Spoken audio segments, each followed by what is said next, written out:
Welcome, and thank you so much for coming to the Oregon Social Business Challenge. We are so excited that you're here. I'm so excited that you're here. This is going to be an incredible day. It's not going to just be an incredible day for the state, it's an amazing day for the Oregon University system.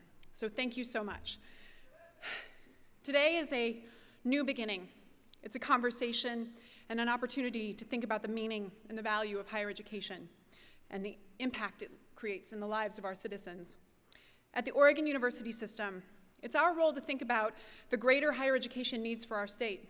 No matter where you live, no matter where you go to school, no matter where you want to go to school, no matter how much money you have, and no matter what you want to study, it's our job to think about your needs. We're focused on the big picture of the state's educational needs, and we take the responsibility of having the big conversations.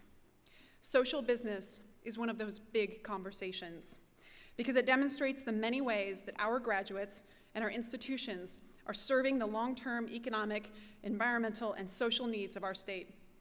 Social business, like the Oregon University system, is about all of us. There are also three primary reasons that everyone's here today.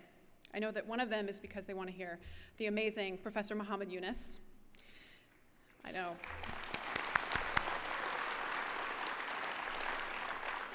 He's going to make me look really good later. The first reason for the Social Business Challenge is to introduce an entirely different conversation here in Oregon, one where we bring education, philanthropy, business, and government entities together in a new way to solve the social, environmental, and humanitarian challenges of our state. And our guests today include people who've dedicated their lives to each of those fields. But we need to take a moment to get in one room where we all realize that we all care about the same things. We all want to make our state a better place, and we all want to make the lives of those around us better. And we're all working on those things separately. So today is about acknowledging that we're doing that work, and let's do it not in silos anymore. Let's come together, and social business is one way for us to do that. The second reason this event is important right now is because we need to highlight the value of education as a public good. Not only are our students building the foundations for their own productive lives, our students are changing the world around them for the better. When an Oregonian earns a college degree, we all benefit. We've all seen the statistics.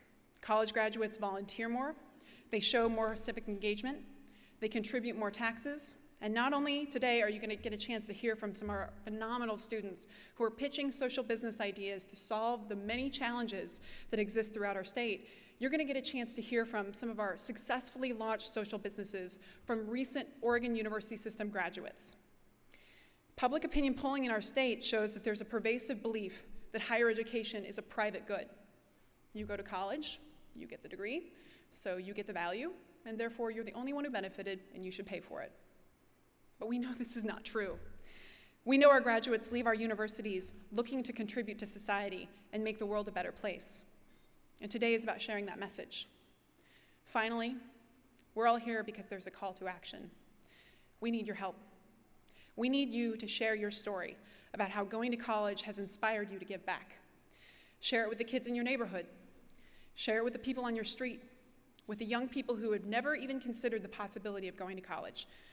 In order for Oregon to succeed, we need to raise the bar and ensure that Oregonians all over are succeeding in their quest to go to college. To make that happen, we need to share our stories. And this issue, this belief that we must spread the word about the value of higher education, is personal to me. My story is very simple. I grew up in poverty in rural Montana. I was never expected to go to college. The fact that I got there was a mere accident. And it was also because of some really great public resources like Pell Grants and community colleges and public universities. There's nothing about my background that lends me to being the chief of staff for a university system, but that's where I am. And the only reason I'm here is because of the transformational power of higher education. That transformation has brought gratitude, and with that gratitude is the reason why I do the work I do, advocating for access to public higher education. I'm telling you my story for a very specific reason. I want you to tell yours. Helping people to understand the value and the power of higher education will take a multitude of dynamic approaches. It is not going to take billboards. It will not take marketing campaigns. It's not going to take tweets. It's going to take the power of personal narrative. There is nothing more powerful than your own story. My request is at the end of the day, you share your story and you help us build a college-going culture in this state. that's about economic vitality, but it's also about inspiring people to change the world and make it better. People like Muhammad Yunus. Today, you'll see how our students are changing the world, how they're being inspired to a path of service by tremendous examples like Professor Muhammad Yunus, and how they are daring to create a better community, a better world, and a better future through social business. You will also hear from each speaker a small snippet of how higher education has inspired them, compelled them, and equipped them as agents of change and public servants.